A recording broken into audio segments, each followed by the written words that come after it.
ढूंढते रह जाओगे, ढूंढते रह जाओगे।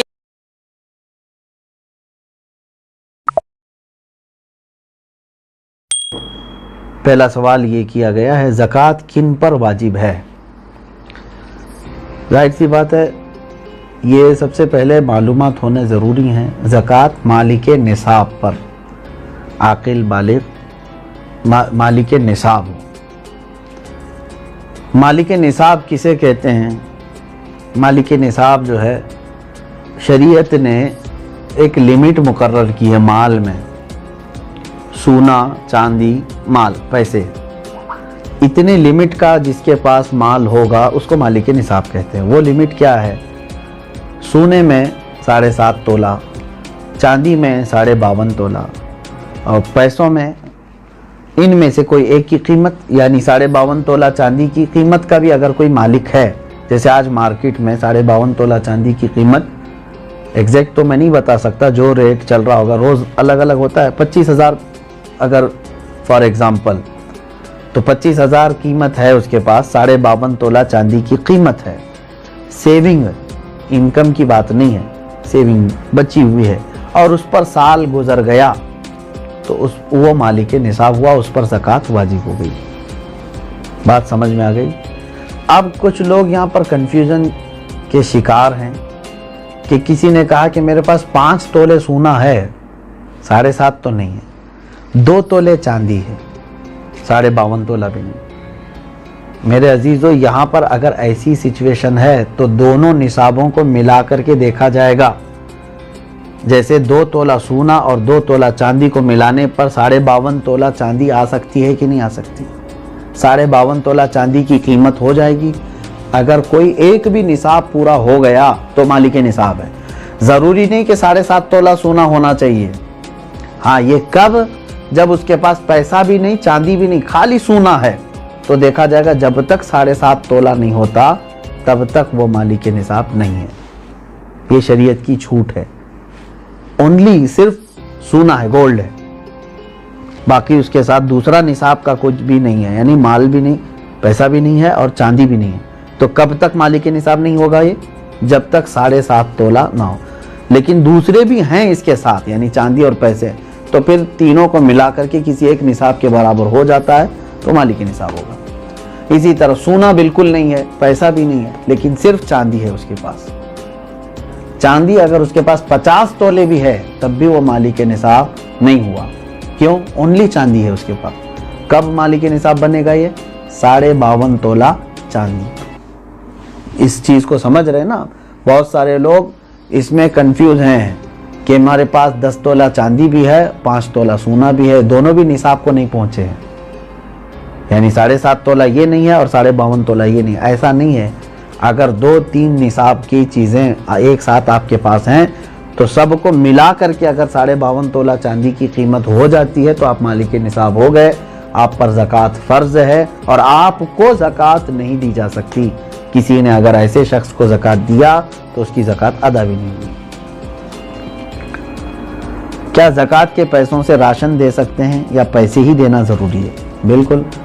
जिस मुस्तहिक को, यानी जिसको ज़कात देना ज़रूरी है, वो 8 किस्म के लोगों का जिक्र कुरान पाक में आया है, जिसमें से आज 5 लोग पाए जाते हैं।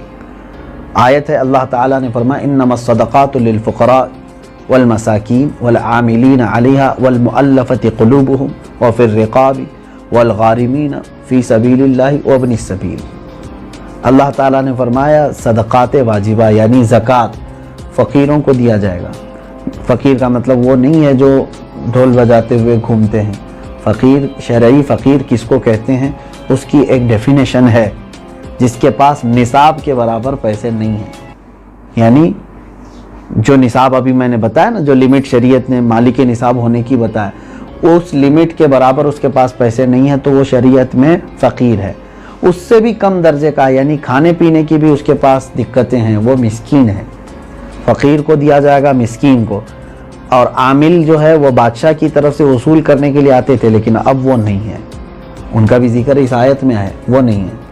वल मुअल्लफती क़ुलूबुहुम, पहले ऐसा था कि कुफ़ार और मुशरिकीन को भी उनका दिल रखने के लिए, इस्लाम की तरफ रग़बत उनको बढ़ाने के लिए ज़कात दी जाती थी, लेकिन वो हुक्म अब ख़त्म हो गया, मनसूख हो गया। ये भी इस आयत से निकल गए। वो फिर रिक़ाब, और गर्दन आज़ाद करने के लिए, यानी कोई ग़ुलामी की ज़ंजीरों में जकड़ा हुआ है, आप ज़कात का माल दे करके उस ग़ुलाम को आज़ाद करा सकते थे, लेकिन अब ग़ुलामी का दौर भी नहीं। ये 3 तो इसमें से निकल गए। पहले 2 मैंने बताया, फ़कीर मिस्कीन, वो हैं। अब आगे सुनिए, वल गारिमीन, अब यहाँ आयत में है जो कर्ज में डूबा हुआ आदमी है उसको भी ज़कात दे सकते हो आप, यानी वो मालिक निसाब नहीं है और लोगों के कर्ज लिया हुआ है और परेशान हाल है, तो उसको ज़कात दो ताकि वो कर्ज के बोझ से निकल जाए। फ़ी सबीलिल्लाह, इसका मतलब है अल्लाह के रास्ते में जो हैं, जैसे इल्म दीन हासिल करने वाला ये अल्लाह के रास्ते में, जिहाद फ़ी सबीलिल्लाह जो कर रहा है वो अल्लाह के रास्ते में, तो जो अल्लाह की राह में निकले हुए हैं उनको भी ज़कात दे सकते हैं। जैसे हम मदारिस को देते हैं, मदरसों में जो तलबा हैं वो अल्लाह की राह में हैं, इसलिए उनके लिए ज़कात है। वबनी सबील, और मुसाफिर को, मुसाफिर जो है रास्ते में है, अगरचे वो अपने घर पर पैसे वाला होगा, मालिक निसाब होगा, लेकिन सफ़र में उसके पास पैसे नहीं हैं, तो उसको भी ज़कात के पैसे आप दे सकते हैं। 5 तो मैंने बताया, फ़कीर, मिस्कीन, कर्ज वाले को, और अल्लाह की राह में जो है उसको, और मुसाफिर को, इन लोगों को ज़कात आप दे सकते हैं। सवाल यही था।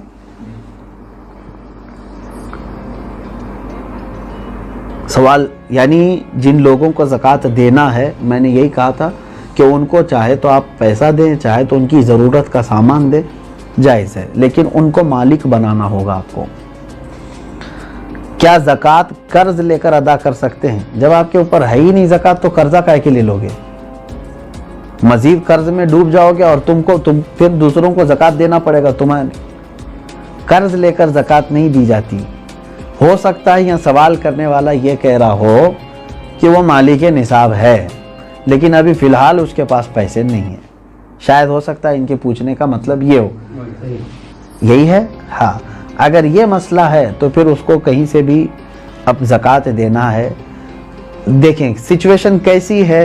1 लाख रुपए मेरे पास थे, मैं मालिक हूँ, मैं 1 लाख का मालिक हूँ, तो मालिक निसाब हो गया, साल गुजर गया, लेकिन अभी ऐसा है कि मेरे पास पैसा नहीं है, ज़कात देना था, तो तुम्हारे लिए तो शरीयत ने छूट रखी है, जब तुम्हारे पास पैसा आएगा तब ज़कात दोगे।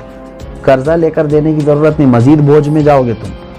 इंतज़ार करो कि वो तुम्हारा जो पैसा है वो आ जाए, लेकिन अगर 5 साल के बाद आया तो 5 साल की ज़कात देना होगा। 3 साल बाद आया तो 3 साल की ज़कात देनी, क्योंकि तुम्हारा पैसा अटका हुआ है, जब आएगा तब दोगे। अभी नहीं है तुम्हारे पास तो तुम्हारे लिए माफ़ है, शरीयत ने कहा इंतज़ार करो। और अगर कर्जा लेकर के अदा कर दिया तो ज़कात तो हो गई, लेकिन वो कर्जा तुम्हारे ऊपर बोझ चढ़ गया, जब तुम्हारी असल रकम आएगी तो कर्ज अदा करना होगा। सवाल ये है, क्या जायदाद पर भी ज़कात होती है? बिल्कुल, यानी जायदाद का मतलब अगर आप ये समझ रहे हो कि बहुत सारे लोग ज़मीनें जो है ले करके इन्वेस्ट करते हैं और बाद में बेचना चाहते हैं, तो ये माल तिजारत हुआ, उस पर भी ज़कात है। तिजारत का जो माल है उस पर भी ज़कात है। लेकिन जायदाद का मतलब अगर आप ये समझ रहे हैं कि आप जिस घर में रह रहे हैं या घर बनाने के लिए कोई जगह लिए हैं, उस पर ज़कात नहीं। ऐसी जायदाद जो आप ज़रूरत के लिए लिए हों, वो चाहे करोड़ों की क्यों ना हो, उस पर ज़कात नहीं। ये हाजत असलिया में से है, ज़रूरत में से है। हाँ, अगर कोई थोड़ी सी एक टुकड़ा ज़मीन का ही आपने इसलिए लिया कि आज इसकी कीमत 10 लाख है, मैं रखूँगा, चंद दिनों के बाद 20 लाख हो जाएगी, मैं बेचूँगा, तो आप उसमें तिजारत कर रहे हैं ना, तो तिजारत की नीयत हुई आपकी, तो उस ज़मीन पर भी ज़कात है। सवाल ये है, इस कोरोना के माहौल में मुसलमानों के साथ साथ गैर मुस्लिम भी राशन के मोहताज है, तो क्या उन्हें इस हालत में ज़कात के पैसे दे सकते हैं? ज़कात ये शरीयत का हक़ है, ज़कात ये शरीयत का हक़ है, यानी अल्लाह तबारक व तआला ने मुसलमानों पर फ़र्ज़ किया है। ज़कात सिर्फ साहिब इस्लाम को, मुसलमान को ही दी जा सकती है। हाँ, मदद की बात जहाँ तक है, गैर मुस्लिम है उनकी भी आप मदद कर सकते हैं, मखलूक़ खुदा होने की हैसियत से। अगर उनमें से कोई मोहताज है आप मदद करें, लेकिन ज़कात के पैसों से नहीं, दूसरी अमाउंट से आप उनकी मदद कर सकते हैं।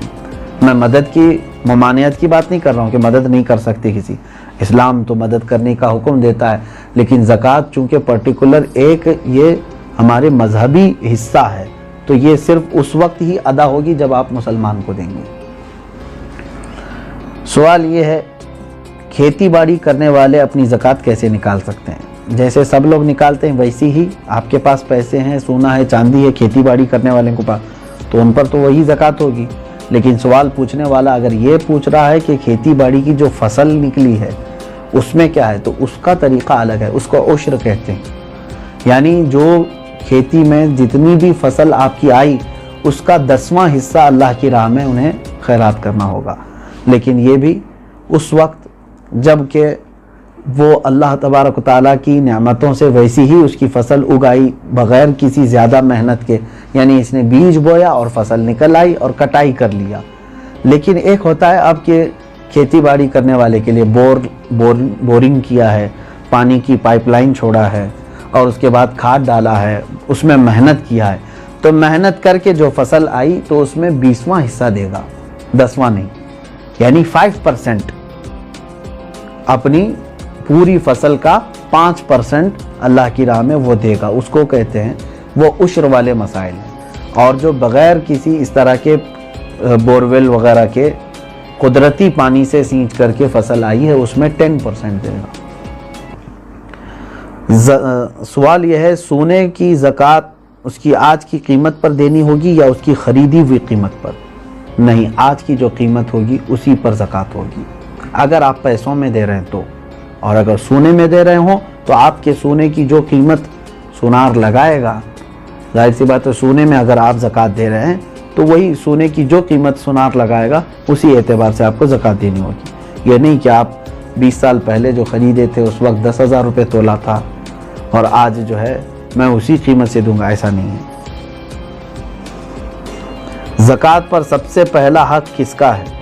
सबसे पहला हक आपके रिश्तेदारों का है, उसके बाद पड़ोसियों का है, फिर आपके मोहल्ले वालों का, फिर आपके गांव वालों का, फिर आपके शहर वालों का, फिर शहर के पड़ोस वालों का। इस तरह तरतीब है।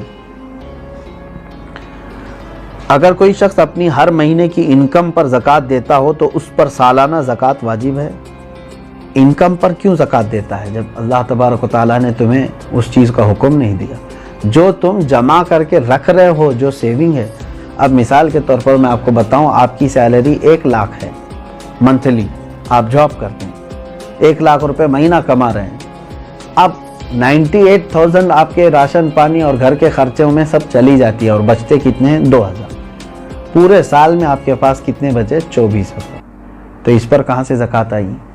24,000 अगर ये निसाब की कीमत हो गई है, 52.5 तोला चांदी की कीमत हो जाती है 24, तो बस यही 24,000 पे ज़कात होगी, ना कि वो 12 लाख पे जो हर महीने कमा रहा था। आप कमा करके जितना अपने ऊपर खर्च कर दिए उस पर ज़कात नहीं, कमा करके जो आप बचा करके रखे हैं ज़रूरत से जो ज़्यादा, उस पर ज़कात है। ये टैक्स और ज़कात में यही फ़र्क है। टैक्स जो है इनकम पर लगती है, गवर्नमेंट जो है ना हमारी इनकम पर टैक्स लगाती है, जितना तुम कमा रहे हो उसका टैक्स दो, बचा रहे हो वो अलग है। और शरीयत ने हमको क्या कहा है? जितना चाहे कमाओ, खर्चा कर दिए तो उसकी पूछ नहीं। 1 करोड़ कमाए महीने में और तुम्हारे 98 लाख खर्च हो गए, उसकी शरीयत ने ज़कात नहीं मांगी। 2 लाख अगर तुम्हारे पास बचे हुए हैं तो उसकी, लेकिन गवर्नमेंट क्या मांगेगी? 1 करोड़ कमाए हो, इनकम टैक्स पूरे 1 करोड़ की टैक्स तुम्हें देना होगा। ये ज़कात और टैक्स में फ़र्क है। सवाल ये है, अगर किसी ने जगह खरीदी है घर बनाने की नीयत से, मगर 1 साल हो गए अब तक घर नहीं बना सके, तो क्या उसकी भी ज़कात देना ज़रूरी है? आपकी नीयत देखी जाएगी। आप जो जगह खरीद रहे थे तो घर बनाने की नीयत से ना, तो अभी चाहे 10 साल बाद भी बनाए, आपने नीयत किया है घर बनाने की, तो जब तक आप घर नहीं बनाएंगे कोई उस पर ज़कात नहीं है, उस जायदाद पर ज़कात नहीं देनी है। आप अपने घर बनाने के लिए वो ज़मीन लिए हैं। सवाल ये है कि मेरे पास कुल 250 ग्राम सोना है, उसमें से कुछ सोने पे लोन लिया है, तो वो बैंक में है, बाकी सोना मेरे पास है, तो कितने सोने पर ज़कात निकालना है, पूरे 250 पर या सिर्फ उस पर जो मेरे पास बाकी बचा हुआ है। अब देखिए, मिसाल के तौर पर मैं आपको बता रहा हूँ, 250 ग्राम सोने के जो मालिक हैं, इन्होंने 50 ग्राम सोना बैंक में रख दिया और उस पर पैसे ले लिया है, बैंक पैसे दिए हैं ना इसको, और 200 ग्राम इनके पास है। अब ज़कात जो है आपके 200 जो आपके पास है इसी पर है, क्योंकि वो गिरवी है और आपके पास पैसा है, उस 50 ग्राम का पैसा है। अगर वो पैसा पूरा सही सलामत आपके पास है, 50 ग्राम का जितना भी मिला, वो 200 ग्राम सोने में मिला के ज़कात देंगे आप।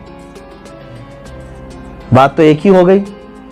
50 ग्राम सोने पर जो बैंक ने आपको पैसे दिए हैं, अगर वो पूरे खर्चा कर दिए, आपके पास नहीं है, तो उसकी ज़कात नहीं, लेकिन वो भी रखे हुए हैं आपके पास, और 200 ग्राम घर का सोना भी है, तो अमाउंट और 200 ग्राम दोनों सोना मिला करके सबकी मिला के ज़कात देनी होगी।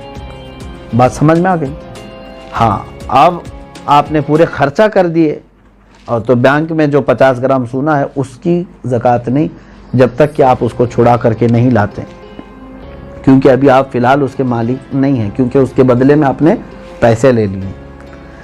सवाल ये है, मेरे पास 2 लाख रुपये थे, वो मैंने कर्ज़े हसना दिया है, क्या मुझे 2 लाख रुपयों पर ज़कात देना है, जबकि वो मेरे पास अभी वापस नहीं आए? क्योंकि आपको देना है, आप मालिक हैं उसके, कर्ज़ा किसी और को दिया है आपने, आप ज़कात आज दे दो, हो सकता है वो कर्जदार जल्दी वापस लौटा भी देगा इंशाअल्लाह, नहीं तो उसमें खराबी, उसकी नीयत ख़राब होने के भी अंदेशे हैं।